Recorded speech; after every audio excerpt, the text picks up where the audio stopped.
everyone. Good day. Today we will be discussing partnership. We'll start with partnership formation and partnership operation. So before we begin, I'll first introduce myself. I am your Ate CPA. I passed the CPALE last December 2024. I was a top performer, top 16, and now I'm currently working as an audit associate in one of the big four. Okay, so let's start. So for partnership, no? So by the way, this video pala is going to be a quick recap or a quick review of partnership, no? I'll focus on things or on points na kailangan tandaan na very important talaga for this topic and also on how you can solve fast the partnership problems, no? So, ang assumption dito, you have already a background knowledge about partnership because this is not gonna be a very in-depth discussion, but more on the things na kailangang i-emphasize lang for the topic. Okay, so let's start with partnership. So, alam naman natin to, what partnership is. Partnership is a contract between two or more persons binding themselves to contribute money, property, industry to divide profits. And we have these four stages nga of partnership: the formation, the operation, dissolution, and liquidation. So for formation, syempre it's about the creation of partnership. Ang pinaka-concern ng formation is how will you value the properties and everything na kinontribute sa partnership. Magkano yung valuation, basically. And then pag operation naman is of course, how will you allocate the net income or loss na in-earn, no, ng partnership. And then for dissolution, how will you account yung naging admission or yung mga nadagdag na partner and then yung mga umalis. And lastly, for liquidation, ito na yung end na talaga, no? How will you now distribute the remaining properties, or how will you distribute the realization ng mga properties, no? It could be lump sum or installment. And in reality, mas nangyayari yung installment. Kasi syempre, in a partnership naman, no, or in any business na nag-liquidate, parang imposible na mabenta mo ng isang bagsakan, ng isang araw lang lahat, as in lahat, 'di ba? And mabigay mo lahat ng isang bagsakan lang din sa partners yung kanilang mga parte. So kaya nagkakaroon ng installment na payments, no? Various payments yung nangyayari for them. So kaya mas totoo, no, or mas pinaka nangyayari yung installment. So, okay. Also, I picked this, no, let's proceed na, no, ito na tayo. I picked this one pala, itong loan accounts, kasi nakikita ko marami pa ring nako-confuse sa loan from, loan to, due from. So, confuse pa rin yung iba dito. So, let's look at this, no? First, when I say loan from, utang mula, no? Utang mo siya mula sa ganito, mula sa kung sino. So, this is a liability. Pag sinabi nating loan to, pautang mo kay ganito, pautang mo dito. So, loan to someone. So, pautang siya. So, that is an asset, a receivable mo. Kasi may masisingil ka. Due. Pag sinabi nating due it's an obligation. So, doon na ayun na agad yung isipin mo. So, pag sinabi nating due to, utang mo kay ganito. Utang kay ganito, ganyan. So, liability, babayaran mo. Pag due from, utang sa'yo.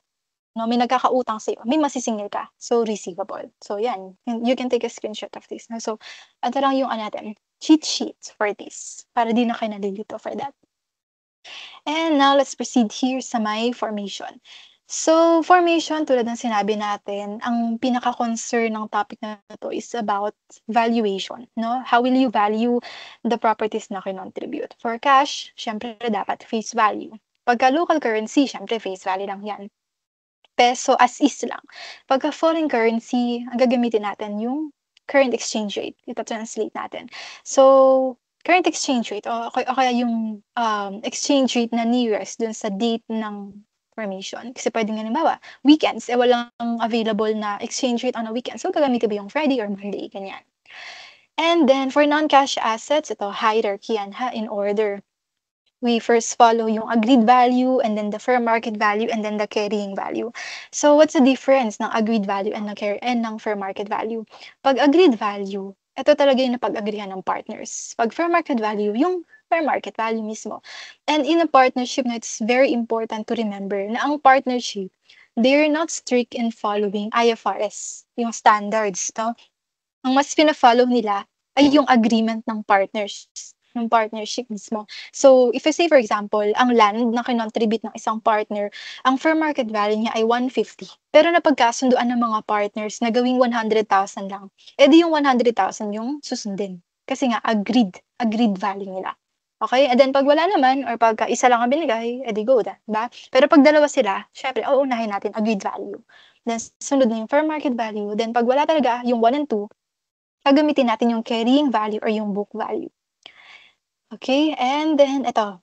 If the partner's initial investment is not equal sa kanyang agreed capital, may bonus na nangyari. Or bonus method yun. So, example, we're familiar with this, right? We have this term na TCC and then TAC, or the total contributed capital and the total agreed capital. So, pag yung total contributed, no, yung total ng kinontribute ng lahat ng partners ay 100,000, and then ang kanilang total agreed din naman ay 100,000, meaning equal, di ba? Ibig sabihin, okay yan. Possibility lang dito is nagkaroon ng bonus lang. So, kung makikita mo dito, si partners A and partner B, ang kinontribute nila ay parehong 50,000. Pero ang sabi, ang i-credit kay partner A na capital ay 60. So, imagine, 50,000 lang kinontribute niya, pero ang i-credit sa kanya ng partnership ay 60. So, meaning, may 10,000 na dagdag sa kanya. At saan kukunin yung 10,000 na to? Siyempre, sa another partner, kay partner B. Kaya, from 50,000 na contributed ni B, mababawasan siya ng 10,000. Kaya ngayon, ang kanyang agreed capital, no, yung partner's agreed capital, ay naging 40. So, gano'n. So, this one is easy na yan. Simple na yan. Ganyan siya. So also this one, no, partnership may be formed in numerous ways. For the first time, ayan ha, ang point lang ng part na to is for you to really visualize and hindi lang theoretical, parang hindi lang theoretical niya siya nakikita, no, na talagang nai-imagine nyo ano yung nangyayari sa partnership formation. So may mga na-form na individual and individual, may conversion ng sole proprietor to a partnership, individual and sole prop and sole prop, may conversion ng old partnership to a new partnership, and then may admission ng new partner, no, which is a dissolution topic. And ito na. Important points to remember in solving formation, no, partnership formation problems. If there's no specification as to what approach to use the bonus approach. So, bonus approach ang gagamitan pag silent, no? Okay? Also, another explanation to this, kasi nga, we cannot recognize an upward revaluation if hindi sinabi ng problem. We can only recognize a negative revaluation, no? So, mas ma-highlight yan sa partnership dissolution. Pero, yan, ha? Pag silent, bonus. Pag walang profit and loss ratio given, use the original and beginning capital balances as ratio. How do we differentiate original and beginning, no? So, pag sinabing original, ito yung pinakaunang capital balance nila from the very start talaga ng formation. Pag sinabi natin beginning, ito yung beginning of the year. Beginning balance nila for that year. Ito na yung may nadagdagan na ng investment, may withdrawal na, may income allocation na. And then, beginning na siya ng taon talaga. And third, it's possible na merong problem na may both bonus and evaluation approach. Later, sa problem, may mas-solve tayo to. So, analyze carefully, no? So, yeah, these are the things, no? Important points lang na kailangan tandaan for partnership formation. Now, let's proceed sa ating problem solving. Okay, I prepared 3 problems, no? Simple ones, and then the last one is more comprehensive na. Okay, let's start with this one. So, number 1, Songchul, Jonghan, and Joshua are forming a partnership. The appraisal value of assets contributed is 60,000, 80,000, and 100,000 respectively. In addition, Songchul and Joshua agreed that Jonghan's experience is worth 30,000. The partners decided to apply the bonus method where applicable. Okay, sinabi ha na bonus method ang gagamitan. What is the total capital contributed or recorded at the date of the partnership formation? So for this one, how I solve problems ng partnership, I first write the names of the partners. So Songchul, Jonghan, and Joshua, then yung total nila. And then I write muna kung magkano naging contribution. So TCC, total contributed capital. We have 60,000 for Songchul, 80 for Jonghan, and then 100,000 for Joshua for a total of 240,000. Now, ang sabi, kinonsider nila yung experience ni Jonghan, no? for 30,000. So what does that mean? Hindi naman yan revaluation ng asset kasi wala namang binanggit na particular asset. Or hindi naman yan additional investment kasi wala naman. So this is a bonus. Kaya naglagay tayo ng bonus, 30,000 for Jonghan.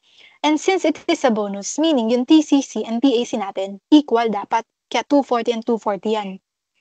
So, ibig sabihin, yung 30,000 na idadagdag natin kay Jonghan, kukunin natin sa other partners, kay Songchol and kay Joshua. And paano natin i-divide yung 30? Based sa kanilang capital contribution na 60 and 100. Kaya, as you can see sa formula ko, no, ginamit kong proportion is 60,000 divided by 160 para makuha natin yung part ni Songchol dun sa 30,000. And same thing for Joshua. Kaya ang kanilang naging agreed capital, no, for Songchol, 48,750, kay Jonghan nadagdagan, 110 na, and then kay Joshua, 81,250. So, ganyan. That's the simple approach for that. Okay? Okay, next. For this one, Vernon, Songkwan, and Dino shared profits and losses 20%, 40%, and 40% respectively, and their partnership capital balances is 10,000, 30,000, and 50,000 respectively. Hoshi has decided to join the partnership by investing an amount that would give him 30% partnership interest. How much should Hoshi invest? Okay, magkano ang kailangan? So this is, this is not a straightforward problem. Tinatanong is magkano yung investments? How do we do that? So yung original partner natin ay sila Vernon, Songkwan, and Dino. So 20, 40, 40 yung original ng PNL.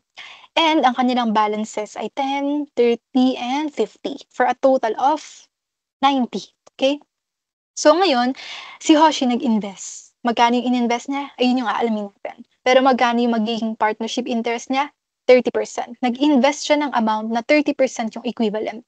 So, if this is just going to be a simple problem, ganito magiging approach. So, 90,000 na contribution ng tatlo, we are assuming na yung 90,000 ay 70% na ng partnership interest. So, para makuha yung 100%, i-divide lang natin yung 90,000 by 70.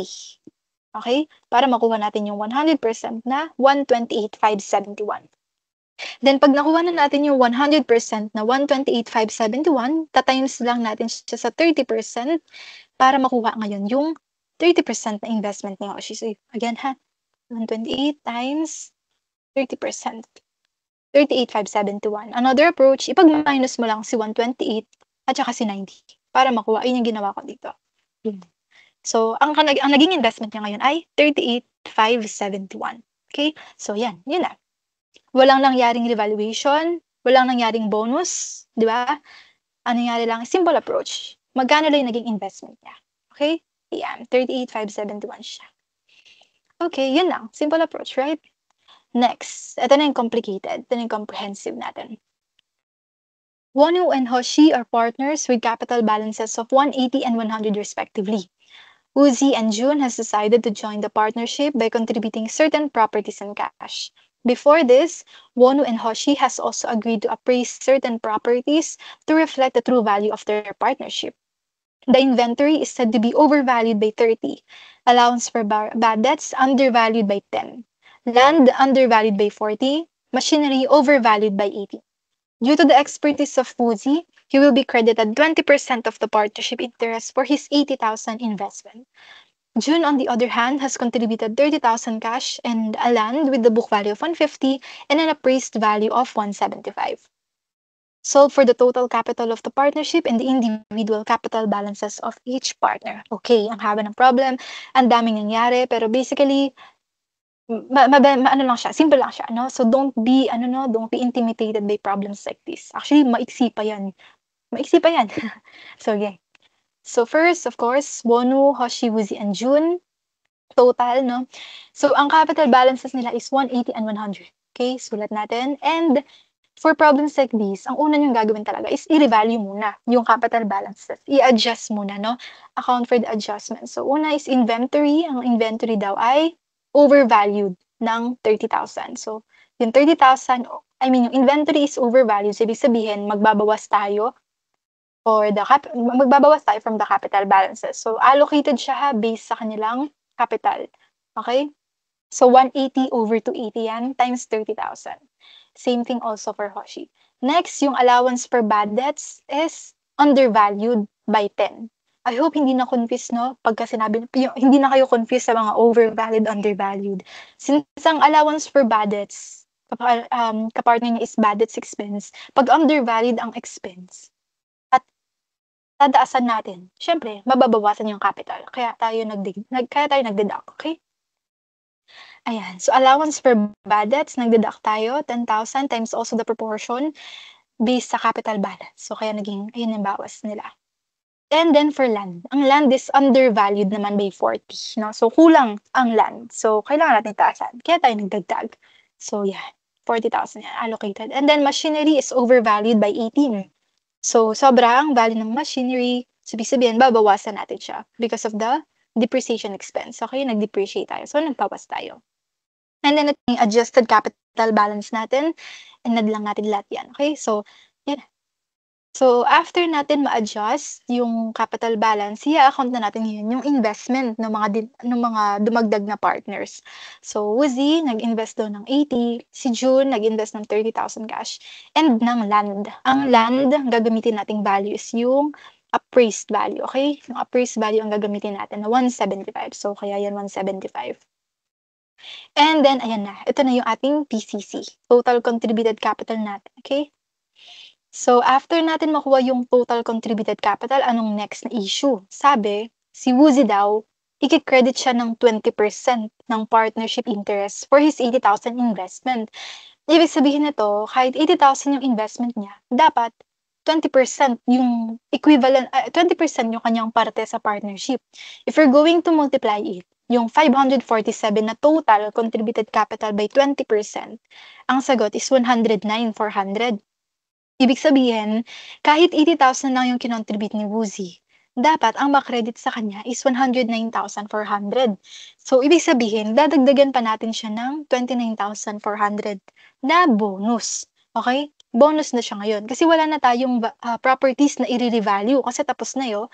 Nakapag-revalue na tayo. Wala na tayong, di ba wala na tayong goodwill, no? Hindi na tayo nagre-recognize ng goodwill sa partnership kasi old standard na yan. We don't recognize it anymore. Kaya ang nire-recognize natin ngayon ay bonus. So, yung 29,400 na idadagdag natin sa agreed capital ni Woozy, ito ay kukunin natin from the other partners. And same thing with the other problems, no? Ang hatian niyan ay based sa kanilang TCC, sa kanilang contributed capital. So, kaya ayan, based siya dyan sa 467 kasi si 467 yung sum nung tatlo. Okay, so yun lang, inallocate lang natin. Kinuha natin yung 29,400 sa kanilang tatlo. Okay? Kaya bonus nila yun kay Woozy. And then, ito na ngayon yung kanilang agreed capital. So, minus lang natin yun, si TCC, tsaka yung bonus na binigay nila kay Woozy. Kaya naging ganito na yung kanilang agreed capital. Okay? So, ayan. This is an example of the problem na merong revaluation and may bonus at the same time. Okay? So, that's it for formation. Now, we can proceed with partnership operation. Okay. So, for partnership operations naman, katulad ng sabi natin kanina, ang operation, ang concern niyan is paano na i-allocate yung kinita ng partnership, di ba? This is the allocation already of the net income or the net loss. They generated revenue, they incurred expenses, how will they allocate it? And marami tayong ways of allocating partnership profits. So, okay, recap lang. Pag sinabi natin capitalist partners, pag capitalist, no, nag-contribute talaga ng cash and non-cash. Pag industrialist, service lang, no, yung skills lang nila yung kinontribute. And then, ayan, mga terms natin, salaries, okay, ayan.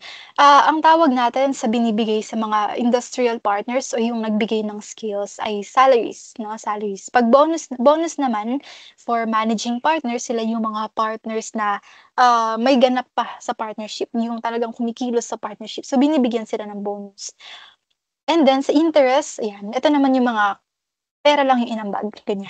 Capitalist partner. So, ang incentive sa kanila is binibigyan ng interest yung inambag nila. So, ang interest, no, could be based sa original, sa beginning, and or average, which could either be simple or weighted average, which is pag silent, take note, weighted. And ito talaga yung pinaka ginagamit, weighted average talaga. And okay, take note also, ang salaries, bonus natin are not recorded as expense. And yeah, prorated sila. Okay, dito tayo. So for division ng profits and losses, this is in order also. We, again, sabi natin, no, partnership nga works based on agreement ng partners. So we follow the agreement muna talaga ng partners.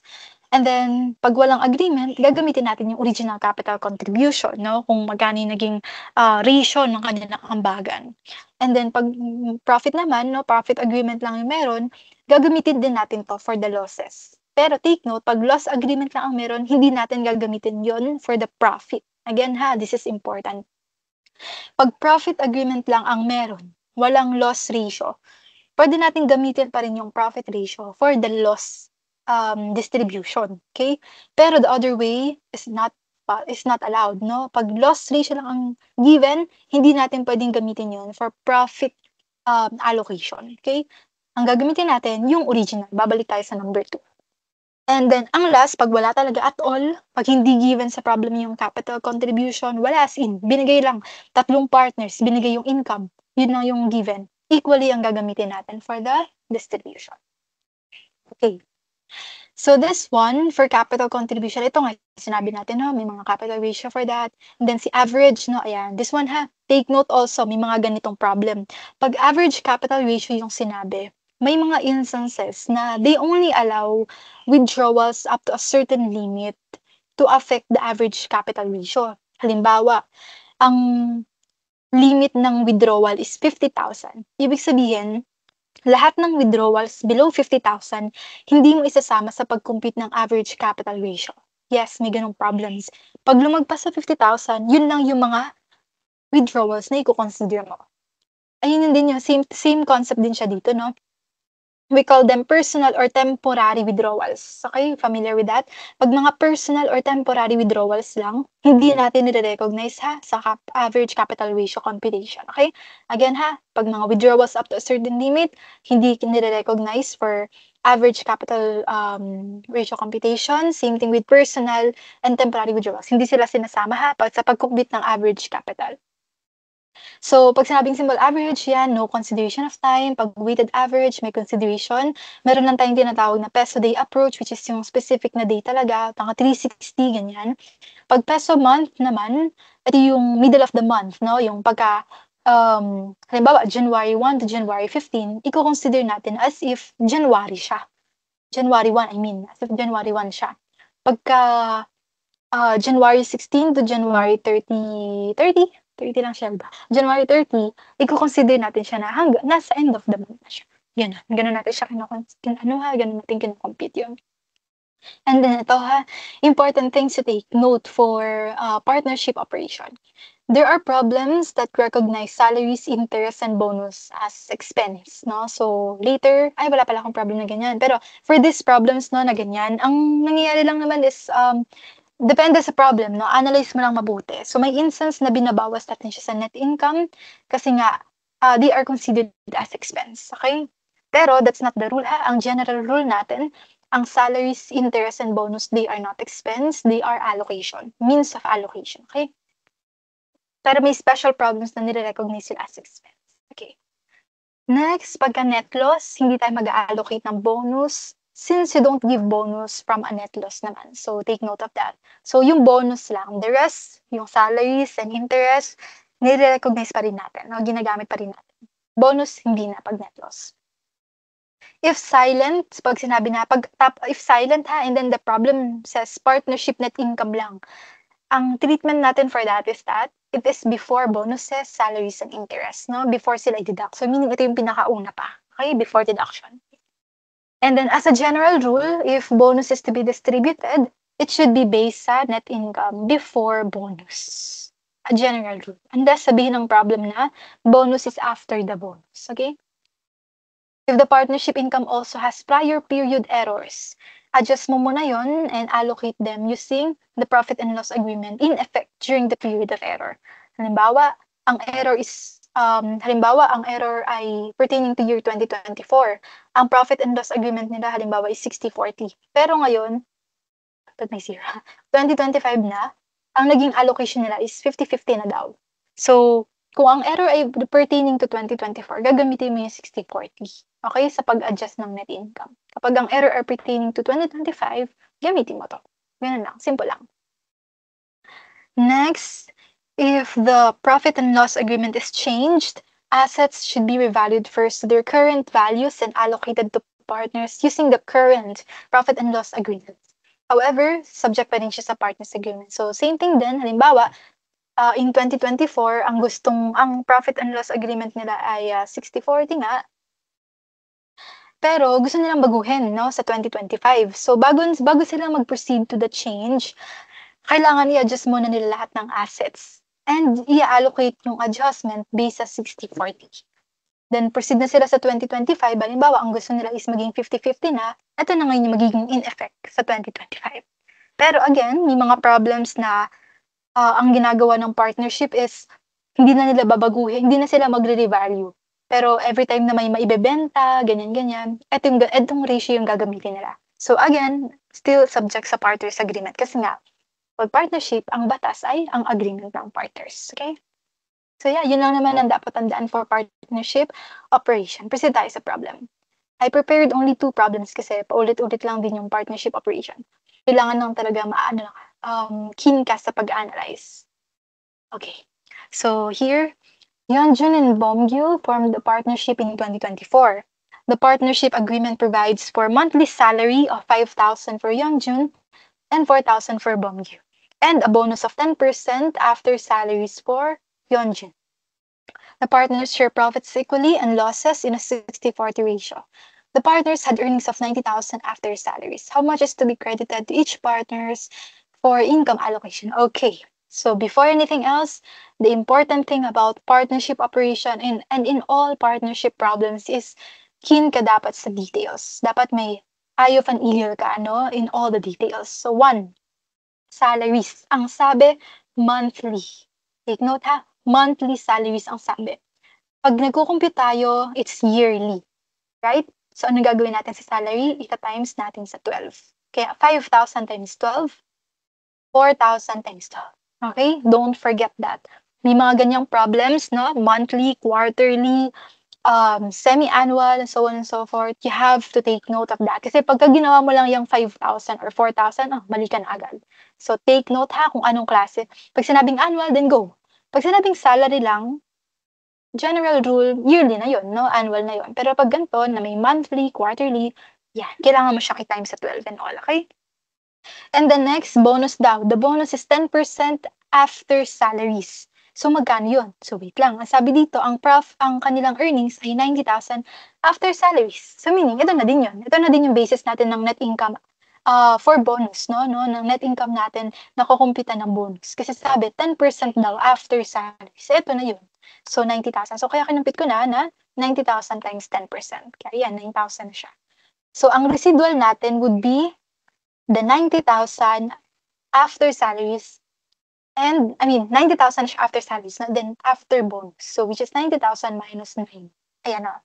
90,000 minus 9, kaya naging 81,000. And itong 81,000, ito na yung paghahatian natin ng ratio. Bakit 50-50 ang sabi dito? Profits equally and losses 60-40. Ayan ha, another thing na maging careful ka. Profits equally. Si loss, 60-40. Ano ba yung meron tayo? Profit. So, kaya profit equally. Okay? Wag yung wag yung nakita nyo lang ay 60-40. Hindi nyo na binasa yung profits equally, losses 60-40. So, be careful. So, super keen ka dapat sa details. So, kaya yan. Equal sa profits. Equal ang kanyang hatian. And, ayun ang kanilang tuutan. Okay? Ganyan. So, yan ha. A point nito, careful sa monthly, careful sa basis ng bonus, and careful sa ganyan, no? Profits natin. Magkaiba yung ratio ng profits and then ng loss. Okay? Next. This one. Siyun and Suho formed the partnership in 2024. The partnership agreement provides for a quarterly salary. Okay? Quarterly of 10,000 and 12,000 respectively, and interest on average capital balance of 10 and 5% respectively. During 2024, Siyun invested an additional 15,000 in March 7 and withdrew 5,000 in April 3, bringing his ending capital before income to 90,000. Suho also withdrew 8,000 in June 16 and invested 14,000 in November 27, making his ending capital before income to 95,000. The partnership had earnings of 98 after salaries and interest. They agreed to distribute the residual equally for losses and 60-40 for profits. How much is to be credited for income allocation? Okay. So si Seiyun and si Suho, total ang salary daw nila quarterly, 4 quarters, so tinimes ang 10,000 at ang 12,000 by 4, kaya naging ganyan. Okay? Clear na dyan. Next, interest on average. So, mag-compute muna tayo ng weighted average capital nila ng WACC. So, si weighted average capital, una, ito ha, anong given? Ang binigay sa atin ay yung ending capital before income. So, meaning yung ending capital after the investment and withdrawal. So, ayan yan, 90,000. Kaya ayan. Then, lagyan natin yung investment niya ng March 7 na 15,000. Ayan. And yung kanyang withdrawal na 5,000 ng April 3. Ayan. And then, i-work back lang natin para makuha yung beginning capital. Kasi ang kailangan natin ay beginning capital. Okay? So, okay na, okay, see yun. So, working average capital niya would be, or weighted average capital, niya would be, may two ways to ha. First is you multiply the capital here, the amount here by the amount, by the ratio na hindi siya nagbago. Okay, or by the ratio na, from the ratio na kung kailan siya nag-start, yun. So, like here, since this is January, kasi beginning nga, diba? So, January to December, that's 12 months, kaya 12 over 12 yan. Next, investment ng March 7. Again, ha, take note sa pag-compute. Again, March 7, 1 to 15. So, beginning of the month siya. So, count ka from March. March, April, May, June, July, August, September, October, November, December. Kaya 10 months. Ayan. And then April beginning since April 3 yan. So, April to December, that's 9 months. Ayan. So, tinimes ko na siya diretso. Okay? Kaya naging 88,750. Another approach would be to multiply it sa ratio kung ilang months siya hindi nagbago. Like for this one, January to, di ba? So, January to March, it's 2 months. January, February, kaya 2 months to. And then this one is 1 month siyang hindi nagbago. By the way, for this part, cumulative siya. Okay? Yun yung 80 plus 15 investment. March to April, ilang buwan siya hindi nagbago? Isang buwan lang. So, 1 over 12. Diba? Then the next one, withdrawal.